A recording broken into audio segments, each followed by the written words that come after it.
Europe 1, 8h33, Maxime Switek. La revue de presse, bonjour Samuel Etienne. Bonjour Maxime, bonjour Anissa. Bonjour Samuel. Bonjour à tous. Alors ce matin, le président Hollande a les honneurs de vos journaux. Enfin des honneurs comme ça, il s'en serait bien passé. Le chef de l'État avait l'air plutôt satisfait de lui lors de son interview du 14 juillet. Mais voilà, sa satisfaction n'a pas gagné les journaux. Le Courrier Picard, fort sur l'Europe, moins sur la France. Paris-Normandie, Hollande sur son nuage. On l'a entendu dans les journaux d'Europe 1 ce matin. François Hollande s'est présenté comme le président de l'audace. Ah ça, il n'en manque pas d'audace, commente le Havre Libre avec ce retour de la croissance sans cesse annoncé, mais dont le journal ne voit pas bien les effets. Pour le Figaro, il y a audace et audace.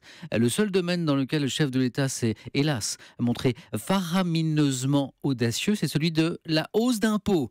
Sa critique dure ce matin, mais ça n'est rien à côté de ce que j'ai lu dans l'opinion. N'est pas De Gaulle qui veut.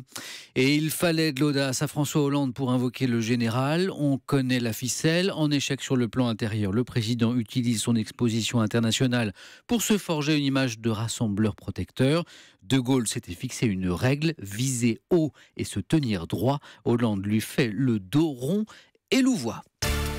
L'autre grand titre des journaux ce matin, on en a parlé avec Laurent Fabius à l'instant, l'accord trouvé sur le nucléaire iranien. Oui, petit plaisir pour commencer. Jeu de mots, la une de Libération. Tout d'abord, accord nucléaire, l'Iran enrichi pour uranium enrichi, bien sûr, évidemment. Mais aussi voilà, pour ces milliards de dollars d'avoirs bloqués que Téhéran va peut-être pouvoir récupérer maintenant. Et puis j'aime beaucoup celui des dernières nouvelles d'Alsace aussi, l'Iran perse. Oui. C'est pas mal. Oui, c'est pas mal. Sur le fond maintenant, c'est peut-être Ouest France ce matin qui souligne le mieux la portée historique de cet accord. 35 ans après la révolution islamique iranienne, 35 ans d'une guerre sourde, interminable, faite de coups tordus, de terrorisme, d'une effroyable guerre Iran-Irak, d'un encerclement stratégique de la part des Américains. Ouest France résume, depuis 1979, Téhéran est en guerre et voilà que pour la première fois, ses représentants signent à Vienne un accord pacifique. Alors, on ne mesure sans doute pas encore bien la portée, les conséquences pour l'Iran et les Iraniens de cet accord, promesse d'ouverture au monde sans doute. Sud-Ouest, ce matin, se réjouit en tout cas de voir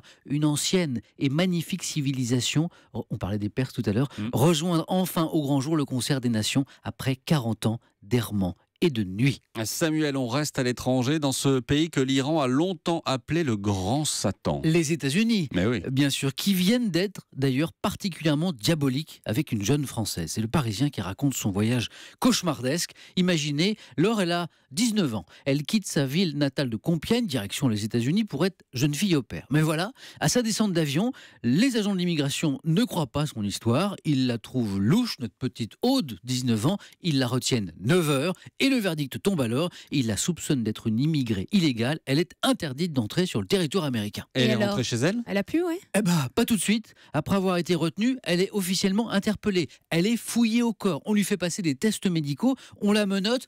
On la met dans une cellule, vous savez, dans la fameuse combinaison orange là, qu'on voit dans les films pour les prisonniers américains. Et elle est restée combien de temps en prison ? Bon, alors que 24 heures, heureusement. Le lendemain, on l'a remise dans un avion, direction la France, sans avoir pu rencontrer la famille américaine qui l'attendait, et qui l'attend toujours. Et elle se dit choquée. On le saurait à moins.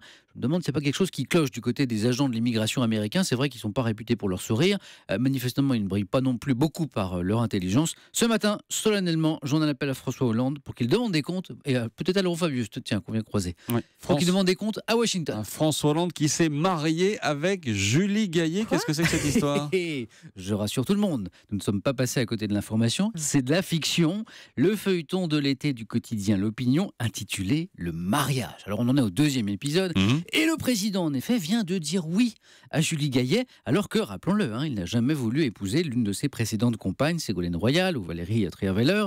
Dans le feuilleton de L'Opinion, d'ailleurs, tous les proches du président sont très surpris et ils ne croient pas trop à ce mariage. On verra bien ce qui se passe dans les prochains épisodes. Et puis un autre feuilleton sur François Hollande dans Les Échos, où cette fois le président fait un AVC et est hospitalisé d'urgence. Maxime, vous en avez parlé déjà de premier épisode dans le kiosque ici même.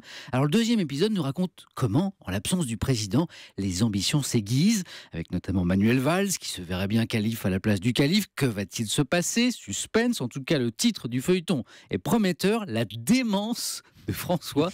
On attend la suite avec impatience. Un mot du Tour de France ? Oui, c'est fou comme les journaux ont été inspirés par le 14 juillet pour saluer l'éclatante victoire de Froome hier, comme Ouest France. Froome pétarde le Tour de France. J'ai eu un doute, je suis allé vérifier. Pétarde, ça existe bien, hein, c'est dans le dictionnaire de l'Académie française même. Et puis frappant, c'est le titre de l'équipe après cette victoire du Britannique au-dessus d'une photo où on voit le coureur écarté du bras, les spectateurs qui viennent quasiment se coller à lui. Je ne sais pas si vous avez vu les images. J'ai regardé ça hier. Sur France Télévisions hier, de ces inconscients qui courent à quelques centimètres parfois de la roue du maillot jaune. Alors pour ma part, voilà moi ce que j'ai trouvé frappant, pour rester poli, parce qu'il y a d'autres mots qui me viennent à l'esprit. Samuel, vous vouliez nous présenter un nouveau magazine ? Le voici, je le montre à la caméra, un trimestriel Thinkovery, c'est le monde. Thinkovery. C'est le monde expliqué par les sciences. Alors c'est très bien fait, hein, très agréable à lire, c'est pour le grand public, hein, pas pour les scientifiques. Alors j'ai notamment lu avec beaucoup d'intérêt un papier intitulé Le désir à durée limitée qui affirme que le désir au sein d'un couple ne peut pas durer. Ah bon ? C'est impossible. Ah bon ? Oui, le magazine assène notamment cette statistique. Au bout de 7 ans de relation, seuls 20% des femmes ont encore du désir pour leur partenaire. C'est pas beaucoup. Alors Thinkovery en déduit que le couple monogame, écoutez bien, est une invention, une convention sociale, que la fidélité est impossible, c'est impossible. Tous ceux qui disent le contraire sont des menteurs, dit le magazine. Je dis le contraire. Et je tiens à préciser à mon épouse qui nous écoute peut-être ce matin que bien évidemment je ne crois pas un mot de ces balivernes. Moi non plus, je n'y crois pas. Moi non plus. Voilà, personne n'y croit. Merci beaucoup, c'était la revue de presse de Samuel Etienne.